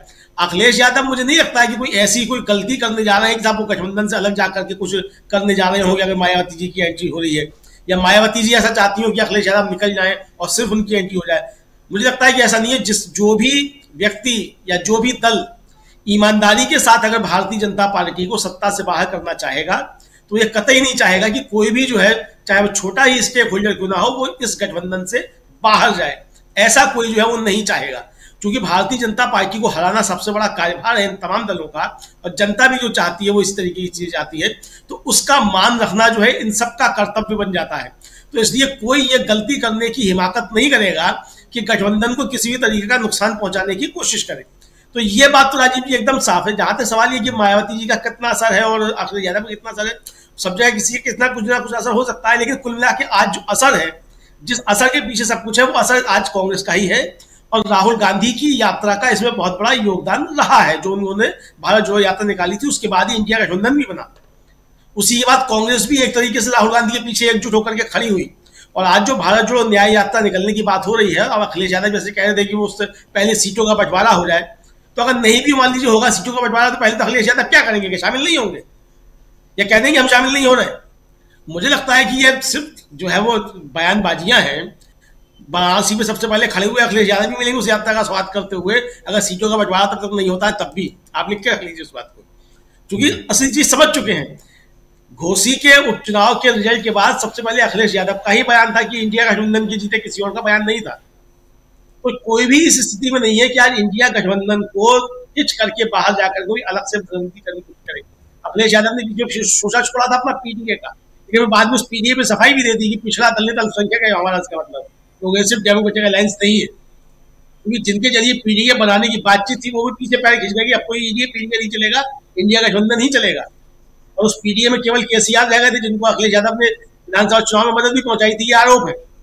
तो ये सब चीजें सामने आ गई, तो इसलिए आपको इस तरह की चीजें मुझे नहीं लगता है कि होने वाली है। और सबसे बड़ी बात राजीव जी है कि अब जनता तय कर रही है, गठबंधन नेताओं के हाथ में अब नहीं बचा। जनता तय कर रही है कि भारतीय जनता पार्टी को अगर हराना है तो इंडिया गठबंधन के साथ किस किस को आना है और कितनी मजबूती के साथ आना है, ये चीजें अब तय हो रही है। तो इसलिए मुझे लगता है कि सब चीजें ठीक ठीक जाएंगी। और मायावती जी ने आज जिस तरीके से ट्वीट किया है, उन्होंने एक साफ संकेत दे दिया है कि वो इंडिया गठबंधन में आ रही हैं। और अखिलेश जी को उन्होंने संदेश दिया है कि भाई हमारे आने से आपको परेशानी क्यों हो रही है, तो बबुआ थोड़ा जरा शांति धरो, धीरज धरो और आने दो और सब चीजें ठीक ठाक होने दो। ये उन्होंने एक भतीजे के अपने जो है वो संदेश दिया है, जिनके डिम्पल यादव ने बुआ जी के पैर भी छू लिए थे, तो वो कहा है कि उसकी चीज को ठीक ठाक रखो। मुझे लगता है ये संदेश उन्होंने दिया है राजीव जी। जी बिल्कुल बिल्कुल सही आप कह रहे हैं, एक संदेश है और बहुत महत्वपूर्ण संदेश है। और इंडिया गठबंधन ये तय मानिए आपकी, इससे भी अभी 28 दल हैं, उसमें एक दल तो, और एक दल ही नहीं बल्कि इसके अलावा अभी चुनाव की घोषणा होने दीजिए, फिर देखिए कितने दल इंडिया गठबंधन के साथ आते हैं। तो इंडिया गठबंधन में के अंदर हलचल तेज है। हलचल तेज इस हिसाब से है कि कई सारे पार्टी नजरें टिकाए हुए हैं और इंडिया गठबंधन के साथ जुड़ना चाहते हैं, उस गठबंधन में शामिल होना चाहते हैं। उसमें से एक सबसे बड़ी पार्टी जो बची हुई है वो है मायावती जी की पार्टी, बहुजन समाज पार्टी, जिसके इशारे बार बार आप तक हम पहुंचा रहे हैं। और कल से लेकर आज तक समाजवादी पार्टी के ऊपर जो हमला है वो साफ बता रहा है, जता रहा है, दिखा रहा है कि कहीं ना कहीं मायावती जी इस बात को भली भांति समझ रही हैं कि अपना वजूद अगर बचाना है, अपनी पार्टी का वजूद बचाना है, तो आपको इंडिया गठबंधन में शामिल होना होगा। दूसरी तरफ आप जाएंगी तो आपका कुछ नहीं होने वाला, क्योंकि वहां आप ऑलरेडी चुप रह के, मुक्त दर्शक बन के आप बी टीम बन चुकी हैं। इसलिए भी जरूरी है। आना चाहता हूं डॉक्टर दीपक पासपोर्ट जी आपके पास। दीपक जी, बहुत सारी बातें हम कर रहे हैं, राहुल गांधी न्याय यात्रा पे निकल रहे हैं, उससे पहले वो जो ट्वीट शुरुआत में जो दिखा रहा था, उस ट्वीट में वो साफ साफ कह रहे हैं कि न्याय की अगर हत्या होगी तो हम यहां खड़े हैं, अन्याय हम सहेंगे नहीं। और ये जो न्याय यात्रा है, न्याय का हक मिलने तक जो लिखा जा रहा है, उसमें स्लोगन भी है। और भारत जोड़ो यात्रा के बाद और इस इंडिया गठबंधन में शुरुआती दौर में नीतीश कुमार जिस ढंग से आगे थे, वो अलग अलग नेताओं से मिल रहे थे, अब सब कुछ कैप्टनशिप ऐसे देख लीजिए, भले कोऑर्डिनेटर कोई भी हो, लेकिन आज की तारीख में जैसे G20 की जो अध्यक्षता यहां हमारे देश को मिल गई थी, वैसे ही G28 की अध्यक्षता इस वक्त कांग्रेस पार्टी के पास है। ये तो साफ देखने में आ रहा है। और यहां से जो न्याय यात्रा निकल रही है वो कितना और इस गठबंधन को मजबूत करेगी, जरा ये आपसे समझना चाहता हूं। जी निश्चित रूप से देखिए, हर कोई दो घटनाओं का इंतजार कर रहा है, पूरा का पूरा देश। उसके बाद बिल्कुल सीधी सीधी जो लड़ाई का जो मैदान है वो सज जाएगा और रेखा जो है बीच को खींच जाएगी, कौन किधर है। वो है 14 तारीख को जब राहुल गांधी इस यात्रा पे निकलेंगे, और दूसरा जो है 22 जनवरी का राम मंदिर के उद्घाटन के बाद। देखिए इस समय पूरे देश में इस माहौल को बनाने की कोशिश की जा रही है। मतलब कुछ अखबार तो पूरा अयोध्या का इतिहास लिख रहे हैं इस समय, फिर से नए सिरे से लिख रहे हैं, अयोध्या कब बनी और राम कब लौटे वगैरह, सारा कुछ इतिहास जो है वो एक नए सिरे से फिर से लोगों को पढ़ने को मिल रहा है। तो अब जो है मतलब अब कम्युनिस्टों के ऊपर जो लोग देते थे कि भाई इन लोगों ने पूरा का पूरा इतिहास बदल दिया, तब इनके सामने मौका है कि इतिहास को आप नए सिरे से लिखिए। तो वो आजकल अखबारों में लिखा जा रहा है। मैं 2-3 अखबार तो देख रहा हूँ जिसमें प्रमुख हर रोज बड़े से बड़ी घटना पूरे देश में कहीं भी हो जाए, लेकिन मेन स्टोरी जो होता है कि कहाँ पर गदा बन रही है, कहाँ पे तलवारें बन रही है और कहाँ पर से फूल लाए जाएंगे, कौन क्या बना रहा है, ये सब चल रहा है। तो मायावती जी भी है, मुझे लगता है इन्हीं दोनों घटनाओं का सबसे बेसब्री से अगर कोई इंतजार कर रही है तो मायावती कर रही है। 14 तारीख के बाद से उन्हें यह भी उम्मीद है कि जिस सामाजिक, आर्थिक, राजनीतिक न्याय को लेकर राहुल गांधी निकले हैं, तो उस न्याय के अंतर्गत क्या ईडी, सीबीआई वगैरह से, आयकर से भी जांच की निजात मायावती को मिल सकेगी या नहीं मिल सकेगी। तो मायावती की एक बड़ी चिंता वो भी है। लेकिन मैं इस बात से जरूर सहमत हूं कि मायावती का जो असर है बड़ा जबरदस्त है। देखिए मतलब एक बहुत पुरानी घटना बता रहा हूं, छत्तीसगढ़ से जुड़ी है। काशीराम जी ने अपना पहला लोकसभा चुनाव अगर कहीं से लड़ा था तो छत्तीसगढ़ के जांजगीर से लड़ा था 1984 में। वो उस समय राजीव गांधी की लहर में लड़ा था, तब तक बसपा को मान्यता नहीं मिली थी, निर्दलीय के रूप में उन्होंने लड़ा था चुनाव। और उस चुनाव में साइकिलों से वो यात्रा किया करते थे, क्योंकि यहाँ पे Bharat aluminium company limited, ACCL, NTPC, जहां पर बामसेफ की बड़ी जबरदस्त उपस्थिति थी। दुर्भाग्यपूर्ण बात यह है कि एक बहुत बड़ा दल इनके पास जो था, बामसेफ की चर्चा बिल्कुल नहीं हो रही है, और खुद बसपा वालों ने भी उसकी चर्चा करनी बंद कर दी है। आज भी वो बहुत बड़ी छुपी हुई ताकत है, उसको अगर एक्टिवेट कर सकी मायावती, तो मायावती भी एक एसेट कांग्रेस के लिए, इस पूरे के पूरे गठबंधन के लिए हो सकती है। दूसरा देखिए अब किस प्रकार से कांग्रेस जो है कैसे अनिवार्यता बन गई है इन सब के लिए। आपको याद होगा कि सबसे ज्यादा अगर किसी ने कांग्रेस के ऊपर हमले किए थे तो वो अखिलेश साहब ने किए थे। कभी उन्हें इस बात का बुरा लग गया था कि मुझे कमलनाथ ने अखिलेश कहा, कभी उन्होंने अपने उम्मीदवार वहां खड़े करने चाहे। एक बार उन्होंने ये भी ट्वीट कर दिया था कि कांग्रेस और भारतीय जनता पार्टी में वो कोई अंतर नहीं समझते, या शायद मायावती का था, वो मायावती का था।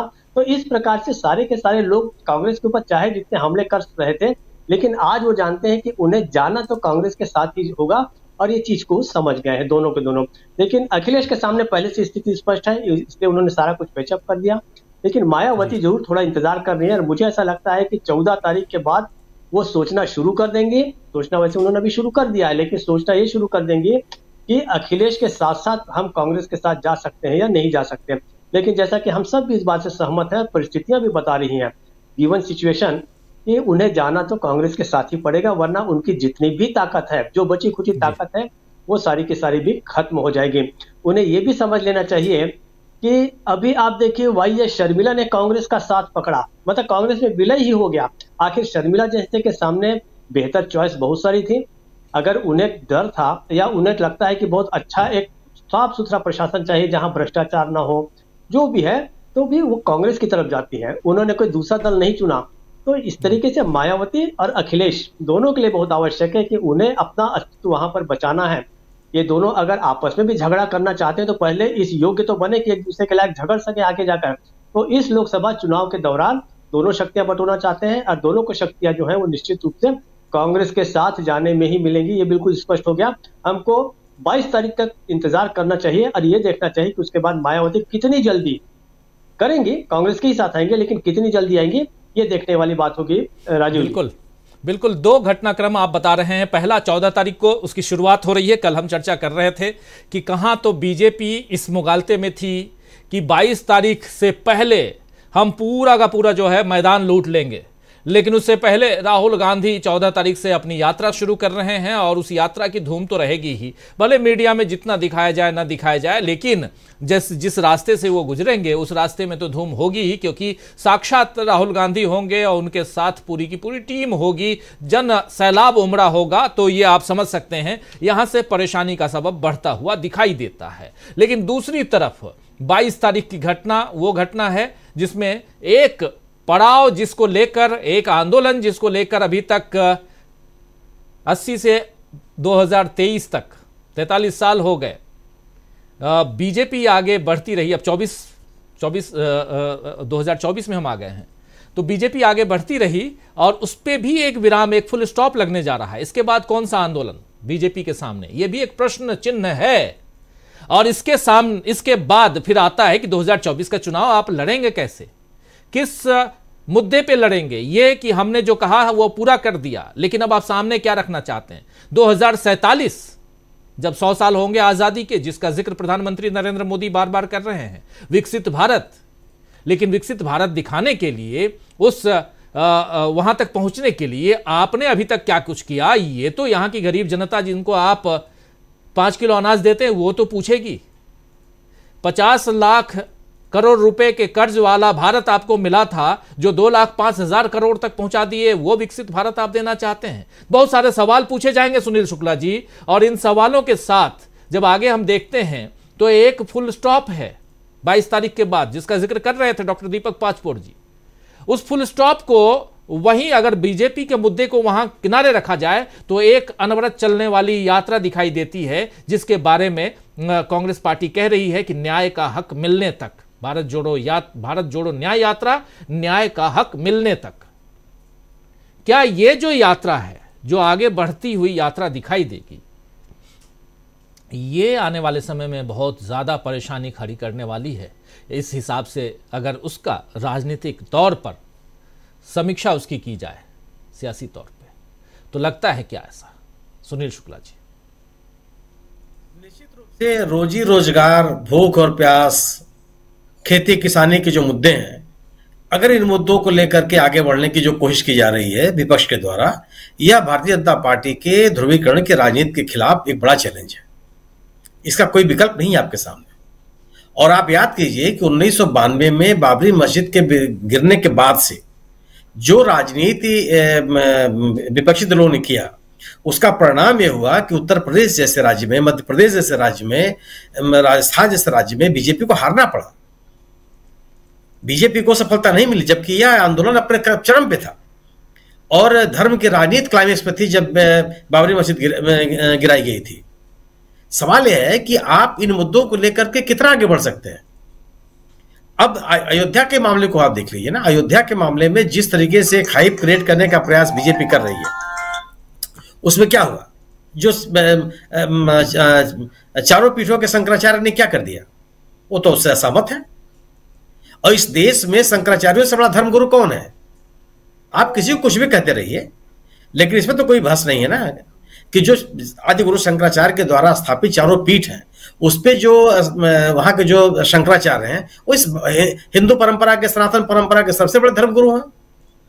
और उन्होंने जिस तरह के बयान दिए, न उन्होंने उस समारोह में जाने से इनकार कर दिया, उस आयोजन के तौर तरीकों को लेकर के उन्होंने इनकार कर दिया, जिस मौके पर उसका प्राण प्रतिष्ठा की जा रही है उसको लेकर के उन्होंने टिप्पणियां की, जिस तरह की राजनीति की जा रही है उसको लेकर के उन्होंने टिप्पणियां की। तो एक जो माहौल बनाने का प्रयास किया जा रहा था, उस माहौल को तो बहुत पर्दा डाल दिया शंकराचार्यों के वक्तव्यों ने। क्या शंकराचार्यों को विश्वास में लिए बगैर कोई धार्मिक माहौल अगर आप खड़ा करना चाहते हैं तो वह सफल हो जाएगा? मुझे तो नहीं लगता। और ये ठीक है, कोई आंदोलन चल रहा है कि उस आंदोलन में कोई शामिल है नहीं शामिल, अलग है, अलग का विषय है। लेकिन अगर कोई धार्मिक आयोजन हो रहा है, उस धार्मिक आयोजन में उस धर्म से जुड़े हुए जो धर्मगुरु हैं, अगर उनका प्रतिवाद है, उनका प्रतिकार है, उनकी असहमति है, तो मुझे लगता है कि आपके द्वारा तैयार किया गया जो माहौल है वो प्रभावित होगा।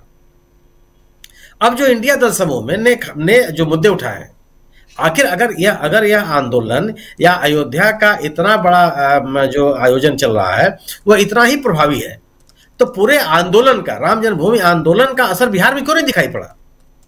विपक्षी दलों ने, वहां के दलों ने भारतीय जनता पार्टी के इस राजनीति को क्यों नहीं सफल होने दिया? क्योंकि वह जो राजनीति कर रहे थे वो लोगों के सशक्तिकरण की राजनीति थी, लोगों की बेहतरी की राजनीति थी। जो कमजोर वर्ग था उसको ताकत देने की राजनीति थी। उस राजनीति ने ये जो धर्म की राजनीति थी उसको स्वीकार नहीं किया, नहीं होने दिया। और नीतीश कुमार की जो सरकार बनी, जिसके सहारे भारतीय जनता पार्टी बिहार में फैलना चाहती थी, नीतीश कुमार ने कोई अवसर नहीं दिया। भारतीय जनता पार्टी के किसी एजेंडे को लागू नहीं होने दिया वहां। और उनके साथ सरकार चलाने के बावजूद भी उस किसी भी राज्य में जहां पे लोगों के जीवन से जुड़े हुए सवाल महत्वपूर्ण है, राजनीति के केंद्र में है, जिन राजनीतिक दलों ने सवाल खड़ा किया, उन सवालों के आगे यह ध्रुवीकरण की राजनीति नहीं चल सकती है। उत्तर प्रदेश में ही चुनौती है। 1992 में जब बाबरी मस्जिद गिरी, 1993 में चुनाव हुआ उत्तर प्रदेश का, और बहुजन समाज पार्टी और समाजवादी पार्टी का जो अलायंस था उससे बीजेपी को नहीं जीतने दिया। उससे बड़ा क्लाइमेक्स क्या हो सकता है? उससे बेहतर राजनीतिक माहौल क्या हो सकता है? यह जो न्याय यात्रा है, यह न्याय यात्रा कोई सामान्य बात तो है नहीं। इस न्याय यात्रा के दौरान मणिपुर की महिलाओं के साथ जो अन्याय हुआ उसका सवाल उठेगा। जो किसानों के साथ सरकार ने वायदे किए थे कि हम 2022 में आपकी आय दूनी कर देंगे, उनका सवाल उठेगा। 1 साल तक वो धरने में बैठे रहे, उनके खिलाफ तरह तरह के आरोप लगाए गए, उनके सवाल उठेंगे। जो ये महिला खिलाड़ियों के साथ जो तमाशा हुआ उसका सवाल उठेगा। कोई एक तो सवाल नहीं है, कोई ऐसा राज्य नहीं है जिस राज्य में भारतीय जनता पार्टी के खिलाफ कोई ना कोई जनता से जुड़ा हुआ सवाल सामने ना हो। जिन जिन चीजों की बात करती रही है सरकार, अगर ये सरकार कहती रही कि वो भ्रष्टाचार के खिलाफ उसका जीरो टॉलरेंस है, तो क्या भ्रष्टाचार का ये जीरो टॉलरेंस केवल विपक्षी दलों के साथ है? 95% केसेज क्या ईडी केवल विपक्षी दलों के खिलाफ जांच करेगी? और जो जांच करेगी उसमें उसका कन्विक्शन रेट क्या होगा? क्या 0.5% कन्विक्शन रेट रख करके आप ये कर सकते हैं कि आप भ्रष्टाचार की लड़ाई लड़ रहे हैं? और जिन भ्रष्टाचार के आरोपों को आप विपक्षी दलों के ऊपर लगाए, उन नेताओं के ऊपर आपने लगाया, वो विपक्षी नेता आपकी पार्टी में शामिल हो गए तो आपने उनको सत्ता में शामिल कर लिया। उनके खिलाफ जितने भ्रष्टाचार के मुद्दे थे सब आपने बंद कर दिए। तो जितने सवाल हैं लोगों के जीवन से जुड़े हुए सवाल, ये सब इस न्याय यात्रा के माध्यम से उठेंगे। भारत जोड़ो यात्रा के माध्यम से राहुल गांधी ने जनता से जुड़े हुए सवालों को सामने लाने और उनके साथ संवाद कायम करने का जो एक अभियान शुरू किया, वह सिलसिला आगे बढ़ता हुआ नजर आ रहा। और ये केवल रुका नहीं, अगर वो किसी सब्जी वाले से मिल रहे हैं, किसी मोटर मैकेनिक से मिल रहे हैं, वह डिलीवरी बॉय से मिल रहे हैं, वह रेलवे स्टेशन पर जाकर के कुलियों से मिल रहे हैं, तो यह जनता से संवाद करने का एक सिलसिला था। और इस तौर तरीके ने विपक्षी दलों की राजनीति की, खासतौर से कांग्रेस की राजनीति को एक विश्वसनीयता प्रदान की, जिस विश्वसनीयता को अविश्वसनीय बनाने के लिए भारतीय जनता पार्टी ने सभी प्रयास किए। और वो जितने के प्रयास थे, ये आते आते वो सब प्रयास खारिज हो गए। आज की स्थिति हो गई कि सबसे बड़े एक बीजेपी के विकल्प के रूप में, भारतीय जनता पार्टी के विकल्प के रूप में कांग्रेस एक मजबूत पार्टी के रूप में उभर आई, लोगों की पसंद बनती चली जा रही है। यह बड़ी चुनौती है जी। और ये जो यह न्याय यात्रा है या जो राजनीतिक गतिविधियां हैं, यह चुनाव के समय नहीं राजनीतिक गतिविधियों की आवश्यकता होती है। भाषणों से, बयानों से, वक्तव्य जारी करने से वो असर नहीं पड़ता। जो आप सीधे जनता के बीच में जाकर के जो आप बात करते हैं, उसका असर पड़ता है। और इन माध्यमों से अगर इस राजनीतिक कार्यक्रमों में इंडिया दल समूह के राजनीतिक दल शामिल होते हैं, उनके कार्यकर्ताओं के बीच में भी एक अलग तरह की सिनर्जी डेवलप होगी, जो नितांत आवश्यक है चुनाव लड़ने और जीतने के लिए। तो यह मेरा अपना मानना है कि इस न्याय यात्रा के माध्यम से जो जनता के जुड़े हुए सवाल हैं वो खड़े हो रहे हैं, और जनता से जुड़े हुए सवाल किसी भी भावनात्मक सवाल से ज्यादा गहरे और असरकारी होते हैं। उसका असर पड़ता है और निर्णायक साबित होते हैं। जी बिल्कुल आप सही कह रहे हैं। और जनता से जब आप जुड़ते हैं, जरा आना चाहता हूं प्रशांत टंडन जी आपके पास। प्रशांत जी, मतलब ये साफ है कि आने वाले समय में, इसी महीने में 14 तारीख के बाद से देश की सियासत बहुत तेजी से बदलती हुई, जो आप कहते हैं ना डैशबोर्ड और मौसम बदलते हुए, बहुत सर्दी है इधर भी और उधर पूर्वोत्तर में भी जहां से ये यात्रा शुरू हो रही है।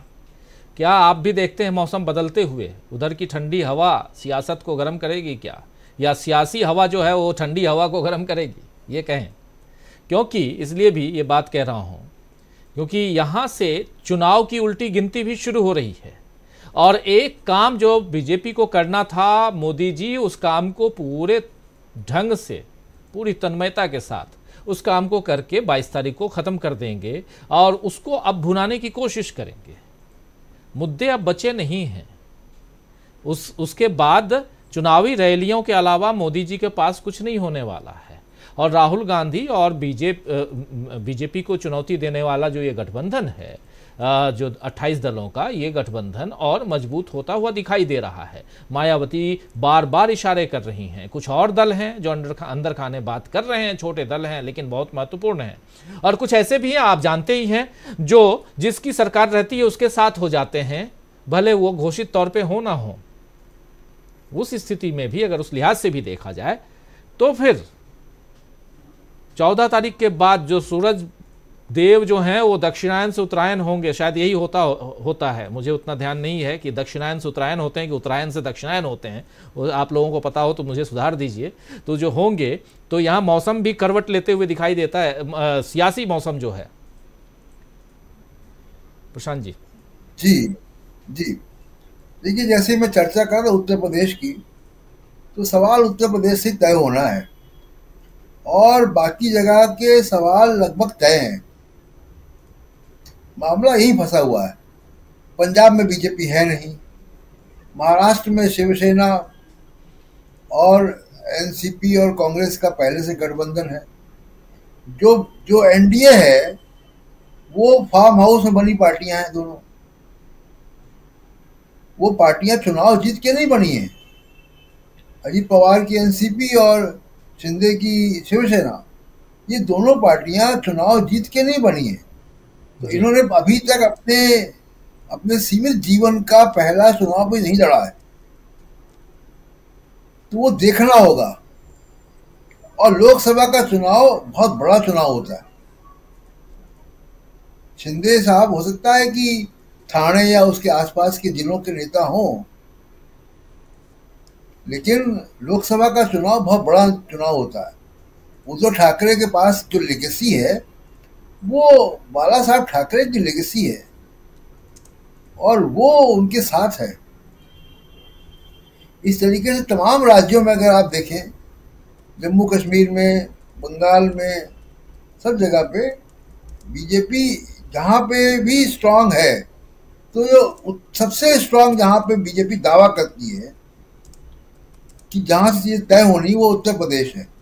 और उत्तर प्रदेश का सीन कुछ बिखरता हुआ लग रहा है और उसमें आज एक बड़ा डेंट सुप्रीम कोर्ट से आ गया। देखिए, ज्यादातर विश्लेषक इस बात की चर्चा नहीं कर रहे हैं। मैं इसको कहना चाहता हूं कि ये व्यक्तिगत रूप से प्रधानमंत्री नरेंद्र मोदी बड़ा भारी उनकी इमेज के लिए कुठाराघात है जो सुप्रीम कोर्ट ने आज किया है, क्योंकि इस फैसले से वो वाकई बहुत बौने साबित हुए हैं। उनके मुख्यमंत्री रहते हुए बिल्किस बानो के साथ जो होना था वो हुआ, दुष्कर्म हुआ, गैंगरेप हुआ, उसकी बेटी को मारा गया और लोगों की हत्याएं हुई, और उन्हीं की, मोदी साहब के प्रधानमंत्री रहते हुए और उन्हीं के राज्य में उन्हीं की पपेट गवर्नमेंट ने उसको छुड़वाने का काम किया। उन्हीं की पार्टी के लोगों ने मालाएं चढ़ाई।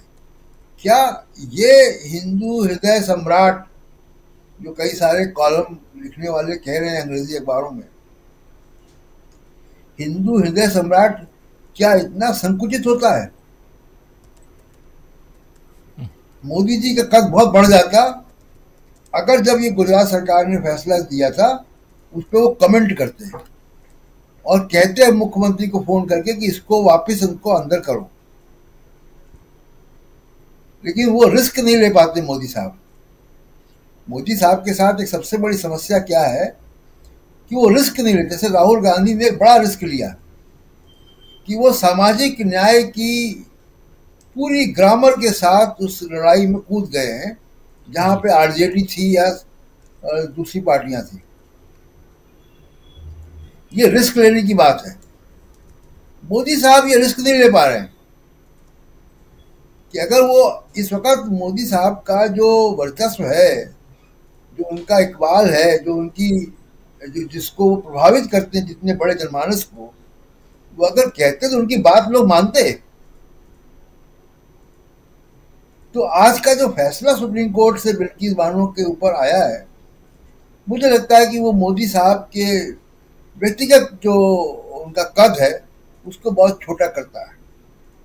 जी बिल्कुल। और जी प्लीज, इसमें मैं बस एक चीज और जोड़ना चाह रहा था कि जो आप न्याय यात्रा, जो राहुल गांधी न्याय की हत्या जहां भी होगी वहां हम मौजूद रहेंगे, उसको भी यहां ये सुप्रीम कोर्ट का जो ये फैसला है आज का, वो पुष्ट करता है।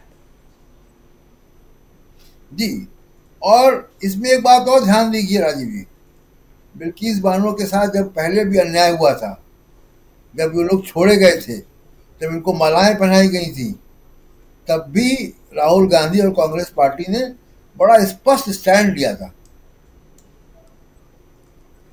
और जिस शिफ्ट की बात हम कर रहे हैं, ये तमाम सारे वो कारण हैं जो वोटर के शिफ्ट होने को प्रभावित करेंगे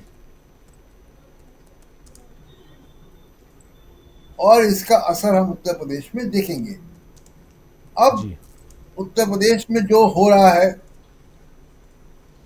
मायावती के अचानक सक्रिय होने से, इसका इंतजार करना पड़ेगा हम लोगों को कि ये किस तरफ जो है ये जाता है। मुझे लगता है कि ये हम लोग भी राजीव जी चर्चा करते थे कि दिसंबर जनवरी के महीने तक मायावती कुछ फैसला करेंगी, और बहुत मायावती को दबाया गया ईडी सीबीआई तमाम तरीके से, और जो मायावती के उत्तराधिकारी हैं आनंद, उनका एक बड़ा अग्रेसिव ट्वीट आया जी। मायावती के ट्वीट को उन्होंने रिट्वीट किया है और वो अग्रेसिव ट्वीट क्या कह रहा है कि चढ़ गुंडों की छाती पर और बटन दबेगा हाथी पर। ये जो शब्दावली है, ये जो भाषा है, ये काशीराम के समय की भाषा है। जी। कम से कम 1.5 दशक से मायावती की बीएसपी इस भाषा को बोलना बंद कर चुकी थी। देखिए ये ट्वीट है, आप कह रहे थे चढ़ गुंडों की छाती पर बटन दबेगा हाथी पर, यही ट्वीट आप कह रहे थे। मायावती जी ने जो ट्वीट किया है उसको रीट्वीट करते हुए कोटेड ट्वीट है ये। आकाश आनंद मायावती जी के भतीजे और अब करता धरता मायावती के बाद यही हैं इस पार्टी के और सेकंड पर्सन कह सकते हैं इस पार्टी के। और जो आप कह रहे हैं प्रशांत टंडन जी, बहुत इंपॉर्टेंट है कि चढ़ गुंडों की छाती पर बटन दबेगा हाथी पर, और वो अग्रेसिवनेस इसमें साफ दिखाई दे रहा है इस स्लोगन में। जी प्रशांत जी। जी, तो जो काम कांग्रेस पार्टी में राहुल गांधी ने किया है कि इंदिरा गांधी के समय की कांग्रेस की विचारधारा में वो ले गए हैं कांग्रेस को, जिसका नतीजा जो मिलेगा हम देखेंगे 2024 में, या तेलंगाना में देखा हमने, कर्नाटक में देखा। यही काम आकाश आनंद कर रहे हैं बीएसपी के साथ। मायावती बड़ा माइल्ड हो गई थी, प्रैक्टिकल पॉलिटिशियन हो गई थी, एक्टिविस्ट पॉलिटिशियन नहीं रह गई थी। ये जो भाषा है ये काशीराम की भाषा है और इस तेवर के साथ अगर बीएसपी आएगी ना मैदान में, तो आप देखिएगा कि ये जो वो नारा आया था ना, मिले मुलायम काशीराम, ये वही तेवर दिख रहा है मुझे।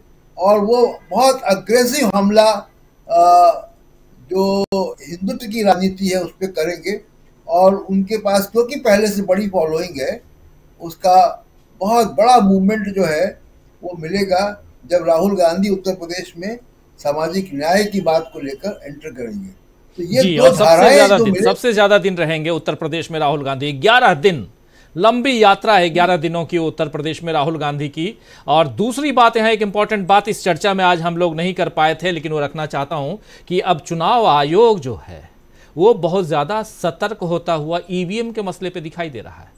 प्रशांत जी, अगर कुछ इन्फॉर्मेशन है तो ज़रूर यहाँ पर साझा कीजिए कि चुनाव आयोग ईवीएम के मामले पे कितना सतर्क हो गया है कि अब उसको लेकर जो हम लोग भी कोई वीडियो बना रहे हैं, सड़कों पे जो बातें चल रही हैं, उसके फैक्ट चेक की बात अब चुनाव आयोग कर रहा है कि वो फैक्ट चेक करके हम रखेंगे। लेकिन साथ साथ अंदर खाने ये भी बातें आ रही हैं कि जो चुनाव आयोग जो अभी तक ईवीएम उपयोग करता रहा है उसमें से कुछ ईवीएम्स की मरम्मत, उसकी रखवाली, उसके और भी बहुत सारे पहलू जो हैं, इसकी देखरेख, इन सब पे भी वो अब सतर्क होता हुआ और कहीं न कहीं अब वहाँ भी हलचल मची हुई दिखाई दे रही है। क्या कुछ अपडेट है प्रशांत टंडन जी?